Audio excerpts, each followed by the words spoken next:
Dios, el hombre, Satanás y Jesús. Lección 1. Entrenamiento para nuevos creyentes. Empecemos por descubrir lo que la Biblia dice acerca de Dios. Dios es demasiado grande para que nosotros podamos comprenderlo a plenitud. Él no tiene principio ni fin. No hay lugar donde su presencia no pueda ser sentida.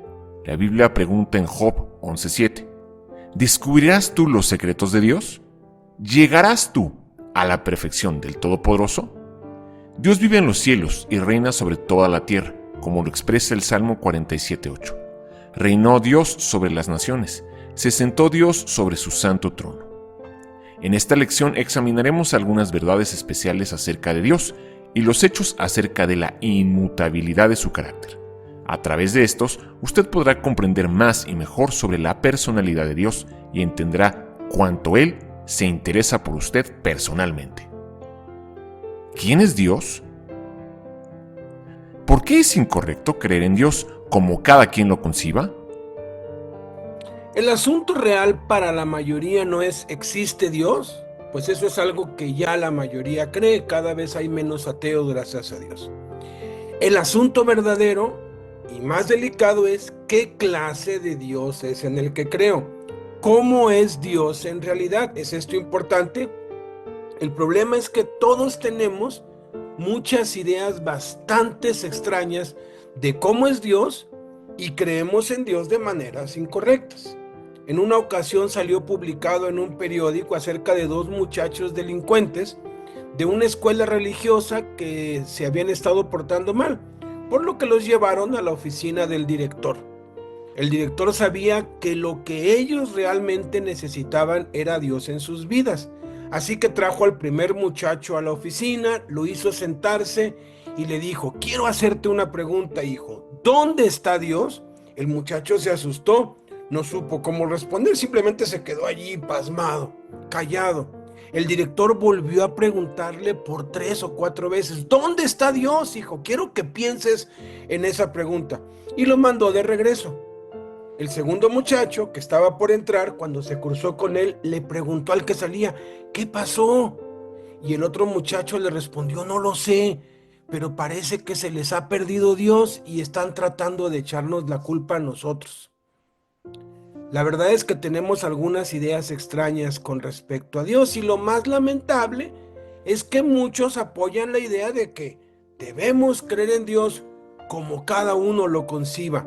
Lamentablemente, muchos comparan a Dios con un padre de familia, lo conciben como un padre de familia, como su papá o su mamá. Esto es trágico, porque si su padre era una persona fría e indiferente, que no expresaba cariño, la tendencia será pensar que Dios, su Padre, es también frío, indiferente y falta de cariño. Si su padre le infundía miedo, usted estará inclinado a pensar: a Dios hay que tenerle miedo. Si su padre fue abusivo, pensará que Dios es igual. Si su padre no era amoroso, trasladará esta cualidad a Dios. En lugar de Dios hacerlo a su imagen, usted hace a Dios a la imagen suya. De vez en cuando se oye decir: mi idea de Dios es... ¿Con qué autoridad se dice eso? ¿Piensa que porque tiene cierta idea de Dios, Él tiene que ser así? Por supuesto que no. Otros dicen: siempre he pensado en Dios como... ¿qué tal? No es confiable creer en Dios como cada quien lo conciba, porque lo más seguro es que esté equivocado. Francamente, a nadie le interesa cómo creemos que es Dios o cómo lo concibe cada uno. Lo que debemos saber con certeza es cómo es Dios en realidad. ¿Cómo es Dios realmente? Hasta que en verdad no sepamos cómo es Dios, no podremos confiar en Él. ¿Verdad que tiene sentido? No vamos a confiar en algo o en alguien que no conocemos. Afortunadamente, Dios desea que sepamos cómo es Él. Vino a la tierra hace más de 2000 años y vino en forma de ser humano. Vino en la persona de Jesucristo y Jesús dijo: como soy yo, así es Dios. Él sí sabe cómo es Dios. Al conocer a Jesús, conocemos a Dios, como dice Colosenses 1:15. Cristo es la imagen del Dios invisible. Si usted desea saber cómo es Dios, solamente mire a Jesús, porque Él es la expresión visible del Dios invisible. Por eso debe leer los Evangelios y Apocalipsis una y otra vez por toda su vida para poder llegar a conocer verdaderamente a Dios por medio de conocer a Jesús. Dios es el creador de todo.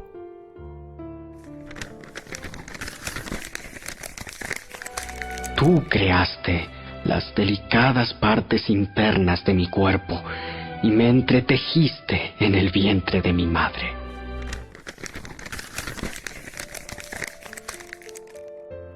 Dios es todopoderoso.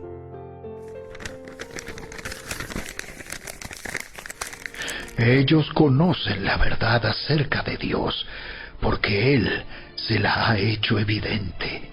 Pues desde la creación del mundo, todos han visto los cielos y la tierra, por medio de todo lo que Dios hizo. Ellos pueden ver a simple vista las cualidades invisibles de Dios, su poder eterno y su naturaleza divina. Así que no tienen ninguna excusa para no conocer a Dios. Es cierto, ellos conocieron a Dios, pero no quisieron adorarlo como Dios, ni darle gracias. En cambio, comenzaron a inventar ideas necias sobre Dios. Como resultado, la mente les quedó en oscuridad y confusión.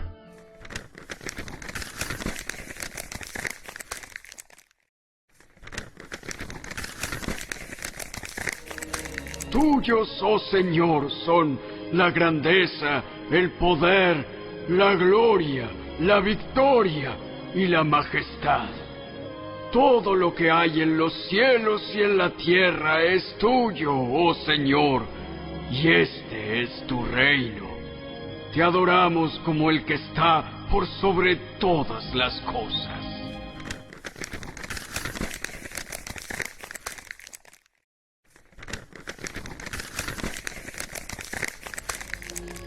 Y ahora, que toda la gloria sea para Dios, quien puede lograr mucho más de lo que pudiéramos pedir o incluso imaginar mediante su gran poder, que actúa en nosotros.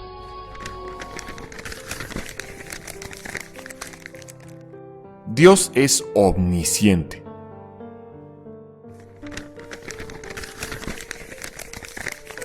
No hay nada en toda la creación que esté oculto a Dios. Todo está desnudo y expuesto ante sus ojos, y es a Él a quien rendimos cuentas.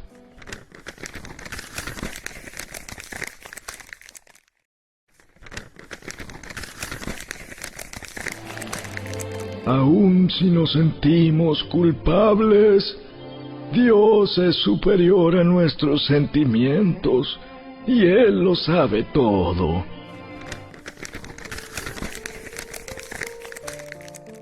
Dios es santo.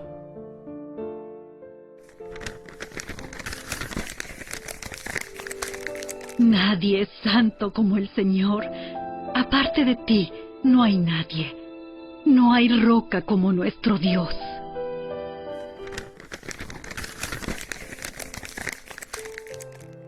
Dios es espíritu. Dios es espíritu, y quienes lo adoran deben hacerlo en espíritu y en verdad. Dios es una persona que puede conocer.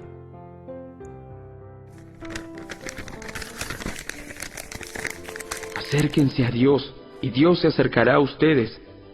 Lávense las manos, pecadores, purifiquen su corazón, porque su lealtad está dividida entre Dios y el mundo.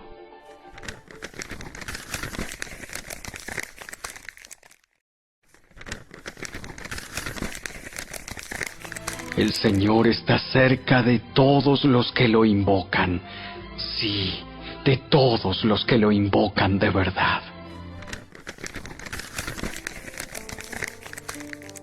Dios es un Padre amoroso.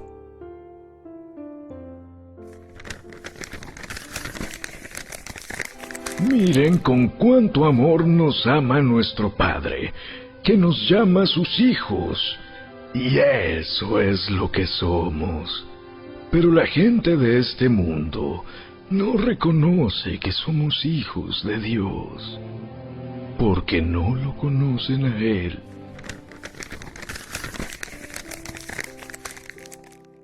Una verdad fundamental que aprendemos al conocer quién es Dios es que Dios es demasiado grande para habitar en templos, tal como lo revela el Espíritu Santo en Hechos 17, como vamos a ver a continuación. Él es el Dios que hizo el mundo y todo lo que hay en él. Ya que es el Señor del cielo y de la tierra, no vive en templos hechos por hombres. Y las manos humanas no pueden servirlo, porque Él no tiene ninguna necesidad. Él es quien da vida y aliento a todo, y satisface cada necesidad.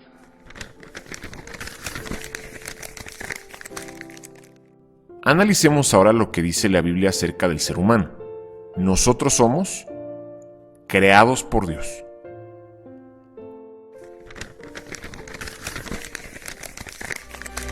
Gracias por hacerme tan maravillosamente complejo.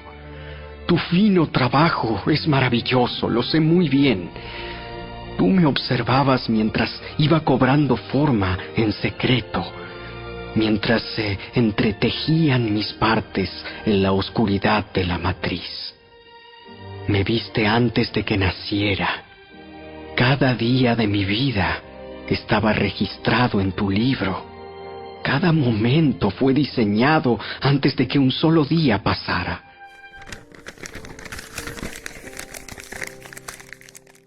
Propiedad de Dios.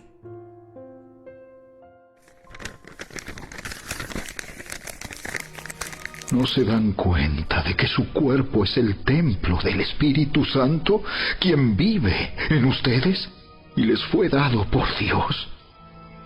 Ustedes no se pertenecen a sí mismos, porque Dios los compró a un alto precio. Por lo tanto, honren a Dios con su cuerpo.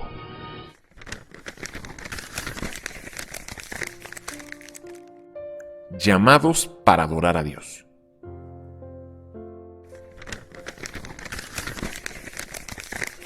Tú eres digno, oh Señor nuestro Dios, de recibir gloria y honor y poder, pues tú creaste todas las cosas y existen porque tú las creaste según tu voluntad.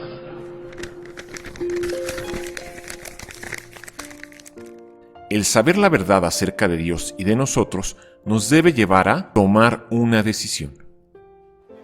Ama al Señor tu Dios con todo tu corazón, con todo tu ser y con toda tu mente, le respondió Jesús. La Biblia nos relata acerca de un varón llamado Josué. Fue un gran líder de la nación de Israel. El pueblo había estado vagando por el desierto durante 40 años sin entrar a poseer la tierra prometida. Josué, bajo la dirección de Dios, los dirigió a la victoria contra las naciones impías que había en Canaán, y poseyeron la tierra, la cual dividieron entre las 12 tribus israelíes por heredad.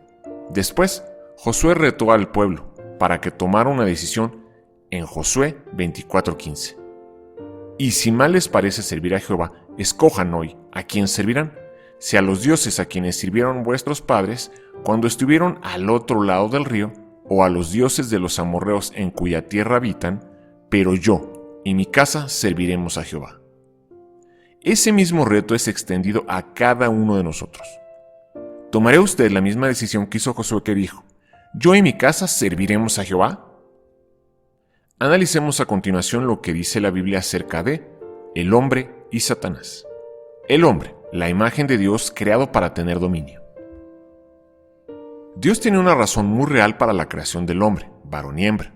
Tiene un plan y propósito maravillosos para ellos. Debido a que Dios es amor, Él deseaba tener seres de corazones y mentes semejantes a Él, con quienes pudiera compartir su vida, todo lo que Él es, y todas las cosas en las que está envuelto quienes gobernaron con él los cielos y la tierra como hijos. Por eso creó al hombre a su imagen y semejanza.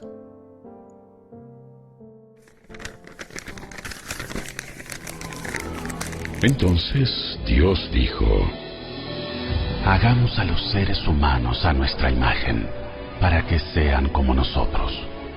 Ellos reinarán sobre los peces del mar, las aves del cielo, los animales domésticos, todos los animales salvajes de la tierra y los animales pequeños que corren por el suelo. Respecto a Satanás, la Biblia enseña que Dios creó muchas cosas maravillosas antes de que creara los cielos y la tierra. Entre ellas están los ángeles, seres espirituales cuyo propósito es cumplir la voluntad de Dios. Los ángeles adoran a Dios y le sirven continuamente, tal como lo dice Apocalipsis 5 del 11 al 14. No obstante, cuando Lucifer, uno de los líderes angélicos, entendió acerca del plan de Dios para crear al hombre, se rebeló contra él. Él quería estar por encima del trono de Dios. Él quería la posición y autoridad que Dios había planeado para la humanidad. Quería reinar sobre toda la creación, por sobre el trono de Dios en el cielo. Cuando Lucifer se rebeló, Dios lo expulsó del cielo. Al mismo tiempo, una tercera parte de los ángeles se unieron a su rebelión y fueron expulsados con Lucifer, como lo revela el Espíritu Santo en Apocalipsis 12:4. La Biblia dice en Isaías 14, del 12 al 14, que Lucifer fue lanzado del cielo a la tierra, donde ahora es conocido como Satanás o el diablo. Separado de la gloria de Dios el Creador, él perdió la hermosura y la luz con la que antes se vestía, según nos revela la Biblia en Ezequiel 28, del 11 al 17, convirtiéndose en una criatura maligna y rodeado de tinieblas.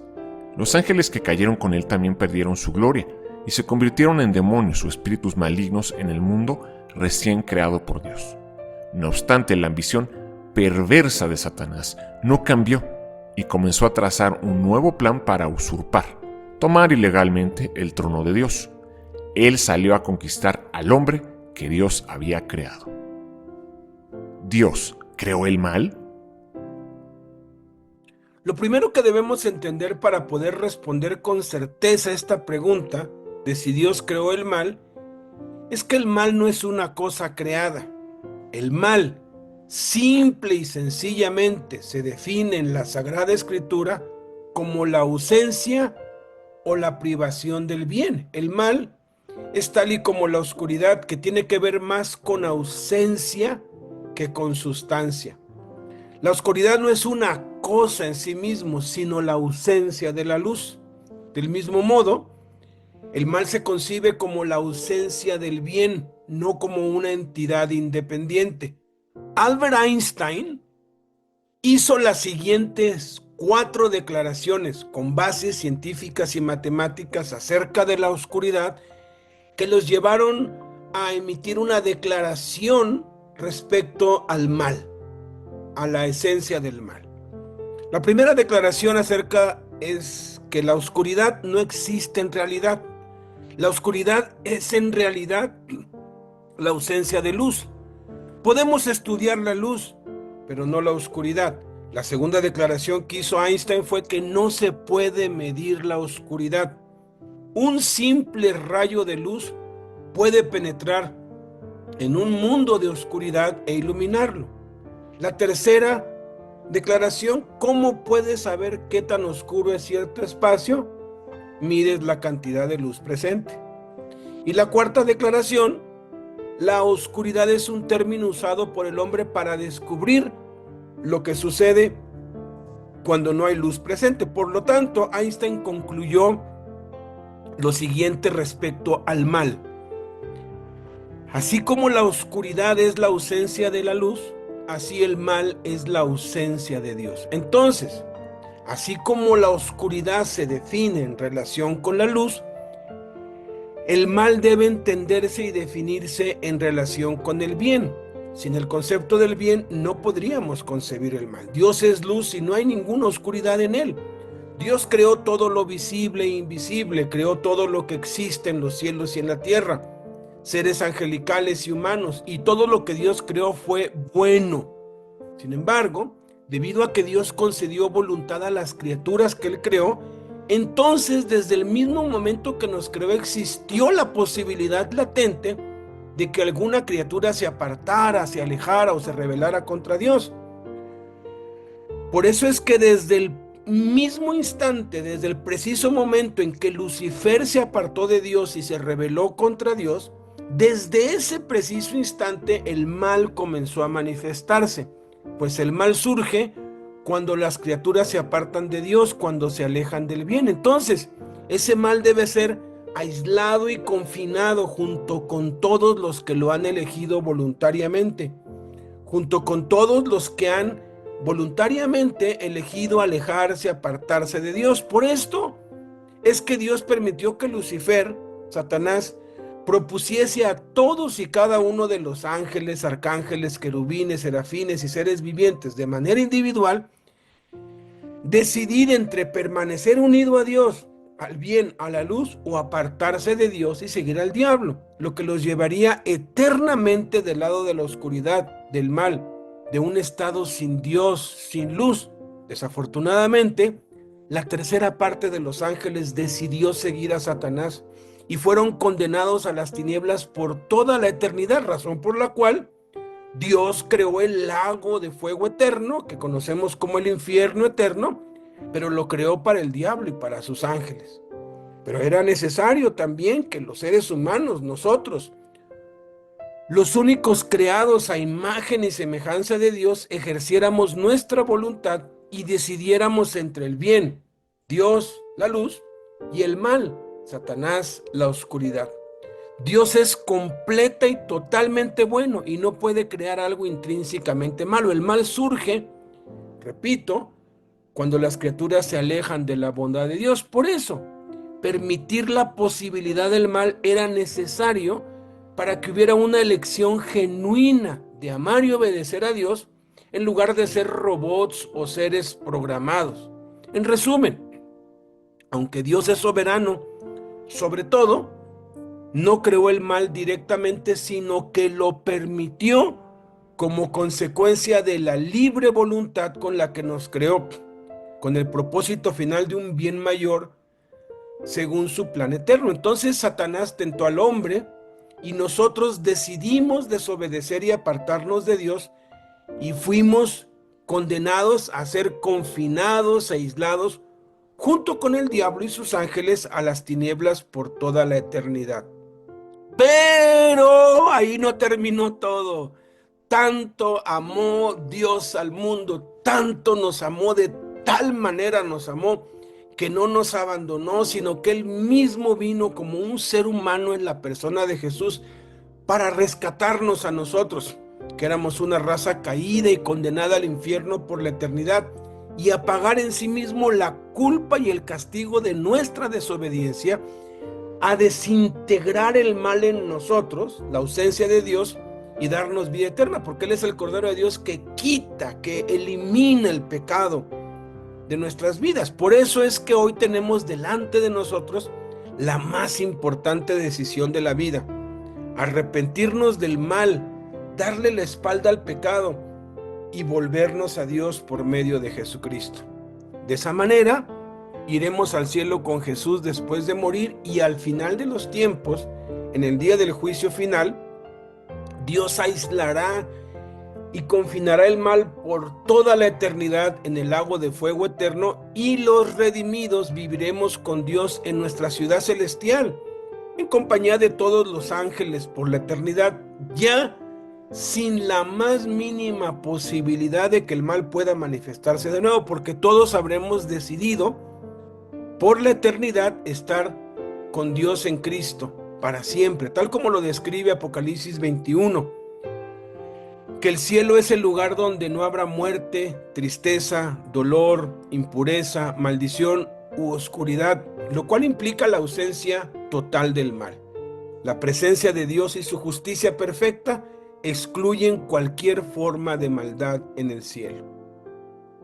Eso nos lleva entonces a analizar lo que sucedió en la tentación. Dios dio a la primera pareja, Adán y Eva, la autoridad para reinar sobre toda la tierra y para que la mantuvieran bajo su dominio. a fin de mantenerlos a salvo de Satanás y sus espíritus del mal.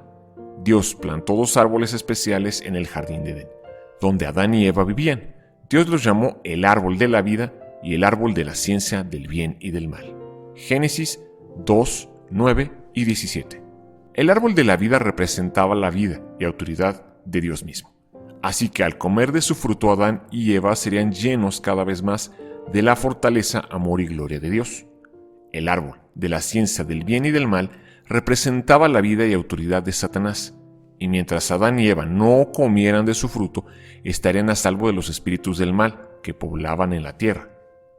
El dominio de toda la creación siempre estaría en sus manos, si obedecían el mandato de su amoroso Creador, como dice en Hebreos 2:8 y Génesis 2 del 15 al 17. No obstante, Satanás engañó a Eva. Él le dijo que el árbol de la ciencia del bien y del mal no era realmente malo como Dios le había dicho, y que, por el contrario, el comer de su fruto abriría sus ojos y los convertiría en dioses. Ella creyó su mentira y comió de su fruto. Adán, aunque sabía que era una mentira, también comió del árbol, como nos lo revela el Espíritu Santo en 1 de Timoteo 2:14 y Génesis 3:6. Esta desobediencia a Dios trajo entonces el resultado trágico del cual somos ahora partícipes. A través de aquel simple acto de pecado, el hombre perdió la gloria de Dios, además del dominio que ejercía sobre la creación. Entonces, Satanás tomó el trono del cual Adán y Eva habían sido sacados, para ejercer su reino de terror, destrucción y muerte sobre la tierra. Hebreos 2:14 y 15. En Romanos 5:12, la Biblia dice que todas las generaciones que sucedieron a Adán y Eva heredaron su naturaleza caída. Todos hemos caído bajo el poder y dominio de Satanás. Si Dios existe, ¿por qué el mundo está hecho un caos? Si bien la existencia del mal y el caos en el mundo puede parecer incompatible con la idea de un Dios bueno y todopoderoso, hay al menos 7 respuestas de parte de Dios en la Sagrada Escritura acerca de esta pregunta. La primera respuesta es que Satanás es el príncipe de este mundo, el Dios de este siglo, y tiene el mundo hecho un caos. Él vino para hurtar, matar y destruir, y por eso es que el mundo está en un completo caos. La segunda razón es por la libre voluntad. Dios nos dio a los seres humanos la libertad de elegir entre el bien y el mal. El caos y el sufrimiento del mundo son en gran parte consecuencia de las malas decisiones humanas. La tercera razón es el propósito de Dios. Dios utiliza las dificultades y el sufrimiento para nuestro bien, para nuestro crecimiento espiritual, así como permitió el sufrimiento en la vida de Job, que fue para bendecirlo, para que Job pudiera conocerlo mejor. La cuarta razón de por qué el mundo está hecho un caos, si Dios existe, tiene que ver con el misterio de Dios. Los caminos de Dios son considerados más allá de la comprensión humana. Una vez un hombre que se convirtió a Cristo, que era ateo, se convirtió y dijo: yo creo que hay un Dios, que hay alguien por encima de todo, porque si yo fuera Dios no haría las cosas como Él las hace, o no permitiría lo que Él permite, pero Dios tiene un plan y va más allá. Como los cielos son más altos que la tierra, así los pensamientos de Dios son más altos que los pensamientos de los hombres, y lo que percibimos como caos puede tener un propósito mayor en el futuro, en los planes de Dios. La quinta respuesta a esta pregunta es el pecado. El pecado, la paga del pecado es muerte, las consecuencias del pecado traen caos y sufrimiento. La sexta razón, la sexta respuesta es que es una prueba de fe. Dios nos pone a prueba y en medio del caos, Él nos manifiesta su paz, su amor y su poder. Y la séptima son las limitaciones humanas. Nuestra percepción del caos puede ser resultado de nuestra comprensión limitada del orden de Dios. Cuando leemos Apocalipsis nos damos cuenta que pareciera que Satanás vence, pareciera que Satanás toma dominio, bueno, literalmente toma dominio, derrota a los santos, derrota a todos, toma el control total del mundo, pero es así diseñado por Dios para entonces venir por segunda vez, derrotar a Satanás y restablecer el orden en la tierra. Esa es la respuesta. Antes ustedes estaban muertos a causa de su desobediencia y sus muchos pecados. Vivían en pecado, igual que el resto de la gente, obedeciendo al diablo, el líder de los poderes del mundo invisible, quien es el espíritu que actúa en el corazón de los que se niegan a obedecer a Dios. Todos vivíamos así en el pasado, siguiendo los deseos de nuestras pasiones y la inclinación de nuestra naturaleza pecaminosa. Por nuestra propia naturaleza, éramos objeto del enojo de Dios, igual que todos los demás.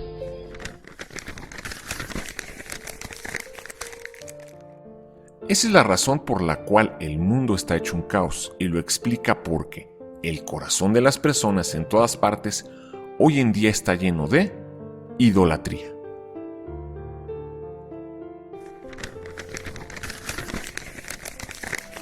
Es cierto, ellos conocieron a Dios, pero no quisieron adorarlo como Dios, ni darle gracias. En cambio, comenzaron a inventar ideas necias sobre Dios. Como resultado, la mente les quedó en oscuridad y confusión. Afirmaban ser sabios, pero se convirtieron en completos necios.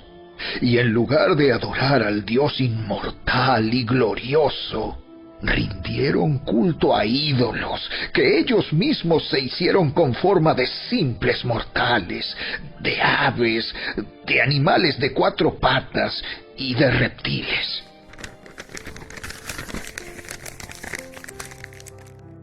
Inmoralidad.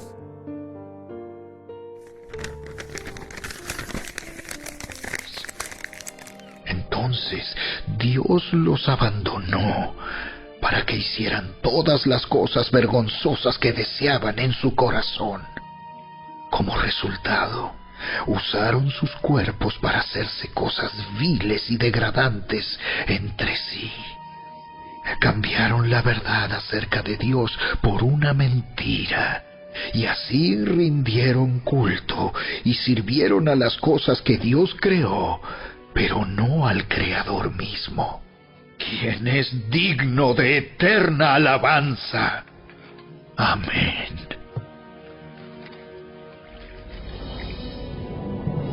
Por esa razón, Dios los abandonó a sus pasiones vergonzosas. Aún las mujeres se rebelaron contra la forma natural de tener relaciones sexuales y, en cambio, dieron rienda suelta al sexo unas con otras. Los hombres, por su parte, en lugar de tener relaciones sexuales normales con la mujer, ardieron en pasiones unos con otros. Los hombres hicieron cosas vergonzosas con otros hombres, y como consecuencia de ese pecado, sufrieron dentro de sí el castigo que merecían. Y toda suerte de maldad.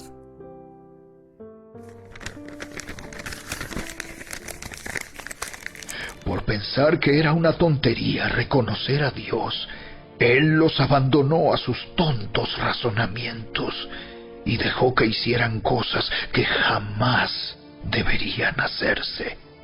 Se llenaron de toda clase de perversiones, pecados, avaricia, odio, envidia, homicidios, peleas, engaños, conductas maliciosas y chismes. Son traidores, insolentes, arrogantes, fanfarrones y gente que odia a Dios. Inventan nuevas formas de pecar y desobedecen a sus padres. No quieren entrar en razón. No cumplen lo que prometen. Son crueles y no tienen compasión. Saben bien que la justicia de Dios exige que los que hacen esas cosas merecen morir. Pero ellos igual las hacen. Peor aún, incitan a otros a que también las hagan.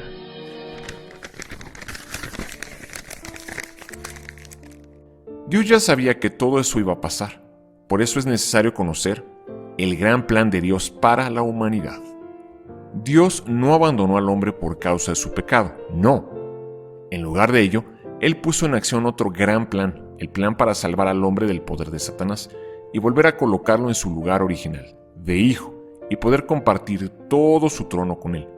Así que comenzó a preparar al mundo para el advenimiento del Salvador, Jesús, como dice en 1 Corintios 15:22, porque, así como en Adán todos mueren, también en Cristo todos serán vivificados. El Nuevo Testamento registra la historia de Cristo, aquel que vendría a salvarnos de nuestros pecados. Veamos entonces lo que dice la Biblia acerca de Jesús. Jesús es el Hijo de Dios. 2000 años atrás apareció un hombre en el escenario de la historia. Él nació en el mundo y creció hasta la vida adulta, exactamente como cualquier otra persona. Pero este hombre era diferente a cualquier otro. Él no fue un ordinario. Una virgen concibió del Espíritu Santo y lo trajo al mundo. Era Dios hecho hombre, quien vino a la tierra en apariencia humana. Fue el Hijo de Dios, que era el título que se le daría al ser humano en quien Dios se encarnaría, como nos lo muestra la Biblia en Lucas 1, del 26 al 35. En el principio ya existía el Verbo, y el Verbo estaba con Dios, y el Verbo era Dios. Y el Verbo se hizo hombre y habitó entre nosotros. Y hemos contemplado su gloria, la gloria que corresponde al Hijo unigénito del Padre, lleno de gracia y de verdad. Por eso es necesario entender que Jesús vino al mundo para un propósito especial. Jesús vino al mundo con una misión muy específica y bien definida, que ya había sido profetizada, predicha, anunciada con siglos de anterioridad. Jesús vino a cumplir todas las profecías de los profetas del Antiguo Testamento, concernientes a Dios mismo, que se volvería humano y vendría como el Mesías para 5 propósitos principales. Primero, rescatar a la humanidad del poder de Satanás. Segundo, dar su vida por rescate por nosotros. Tercero, destruir las obras de Satanás en nuestras vidas. Cuarto, darnos vida eterna. Quinto, hacernos sus hijos e hijas, miembros de su familia. Sexto, restaurar nuestra amistad con Dios el Padre. Séptimo, para mostrarnos cómo es Dios. Todo eso estaba escrito y se cumplió al 100%, al pie de la letra, en Jesús. Jesús vino para rescatar a la humanidad del poder de Satanás. Porque el Hijo del Hombre vino a buscar y a salvar lo que se había perdido.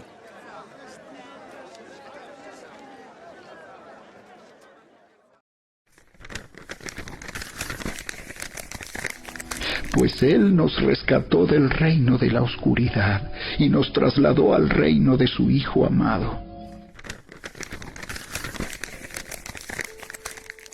Jesús vino para dar su vida por nosotros. Así como el Hijo del Hombre no vino para que le sirvan, sino para servir y para dar su vida en rescate por muchos. Jesús vino para destruir las obras de Satanás en nuestras vidas.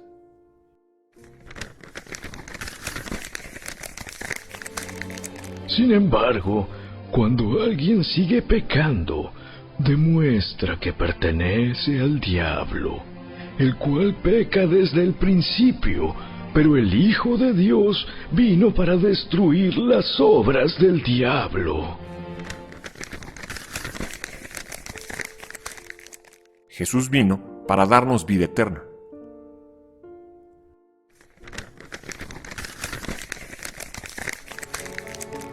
y este es el testimonio que Dios ha dado. Él nos dio vida eterna, y esa vida está en su Hijo. El que tiene al Hijo, tiene la vida. El que no tiene al Hijo de Dios, no tiene la vida.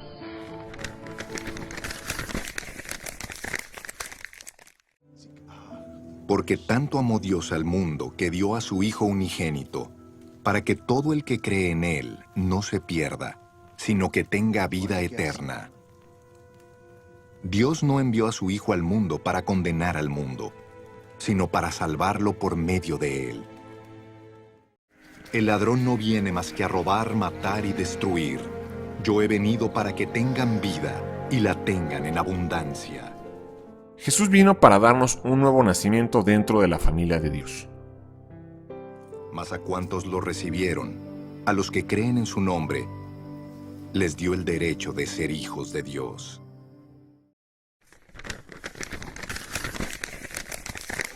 Miren con cuánto amor nos ama nuestro Padre, que nos llama sus hijos. Y eso es lo que somos. Pero la gente de este mundo no reconoce que somos hijos de Dios, porque no lo conocen a Él. Queridos amigos, ya somos hijos de Dios, pero Él todavía no nos ha mostrado lo que seremos cuando Cristo venga. Pero sí sabemos que seremos como Él, porque lo veremos tal como Él es. Jesús vino para restaurar nuestra amistad con Dios el Padre.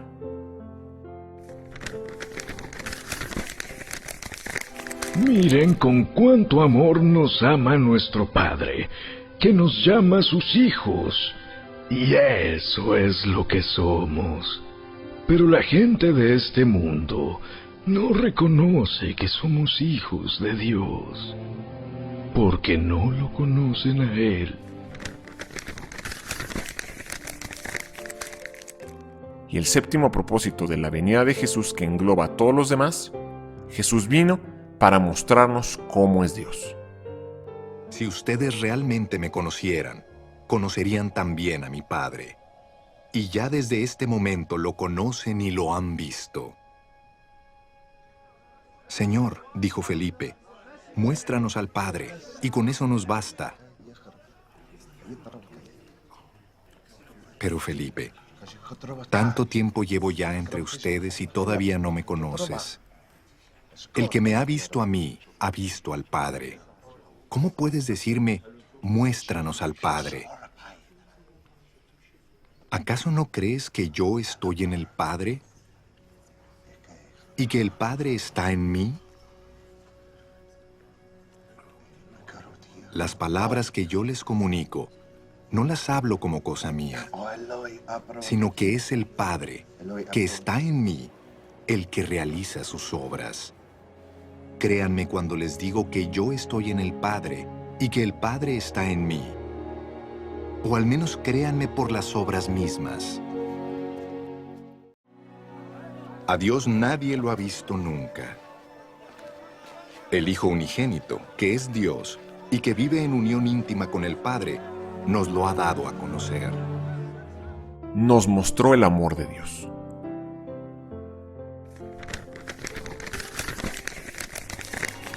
Dios mostró cuánto nos ama al enviar a su único Hijo al mundo, para que tengamos vida eterna por medio de Él. En esto consiste el amor verdadero. No en que nosotros hayamos amado a Dios, sino en que Él nos amó a nosotros y envió a su Hijo como sacrificio para quitar nuestros pecados.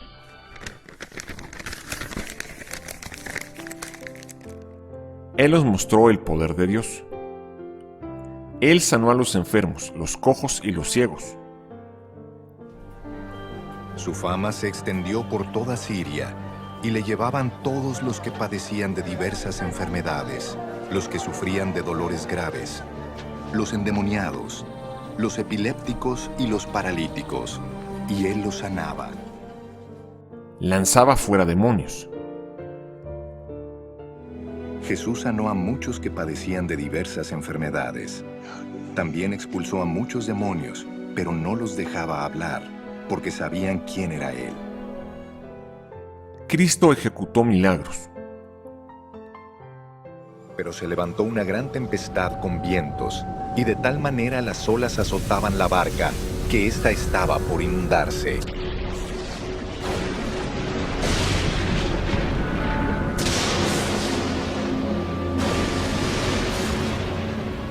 Jesús estaba en la popa y dormía sobre una almohada. Lo despertaron y le dijeron: «Maestro, ¿acaso no te importa que estamos por naufragar?».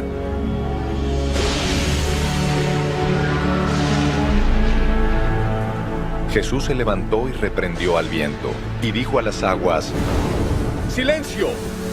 ¡A callar!».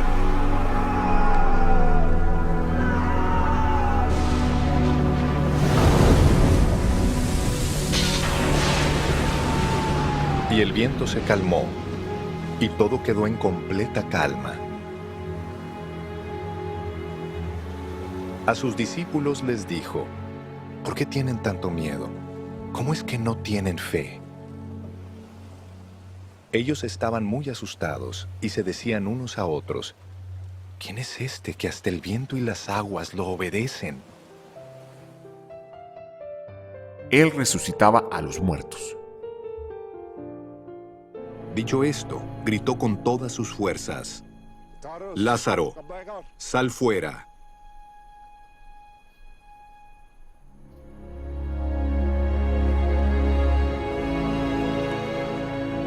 El muerto salió, con vendas en las manos y en los pies, y el rostro cubierto con un sudario. «Quítenle las vendas y dejen que se vaya», les dijo Jesús.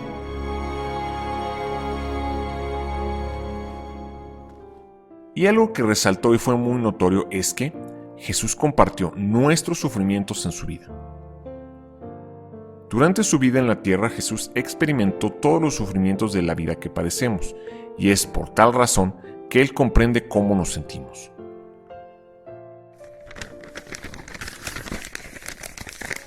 Nuestro sumo sacerdote comprende nuestras debilidades, porque enfrentó todas y cada una de las pruebas que enfrentamos nosotros. Sin embargo, Él nunca pecó.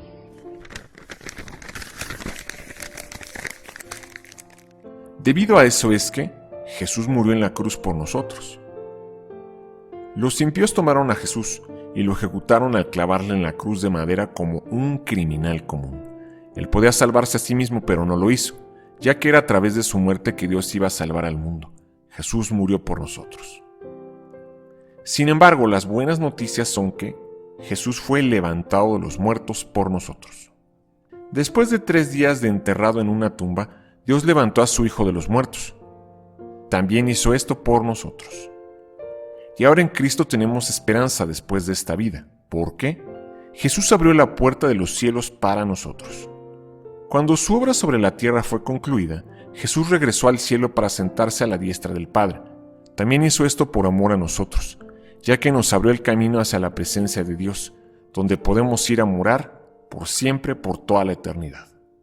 Ahora que conoces la buena noticia acerca de Jesús, ¿qué harás? ¿Qué respuesta tendrás? ¿Seguirás viviendo como vives hasta el día de hoy? ¿Ignorarás el plan de Dios? ¿Vivirás como mejor te parezca? ¿O te arrepentirás? ¿Le darás la espalda al pecado? Y vendrás ante Dios reconociendo que eres un pecador y que necesitas a Jesús, y recibirás a Jesús en tu corazón para que nazcas de nuevo y para que empieces a vivir una vida nueva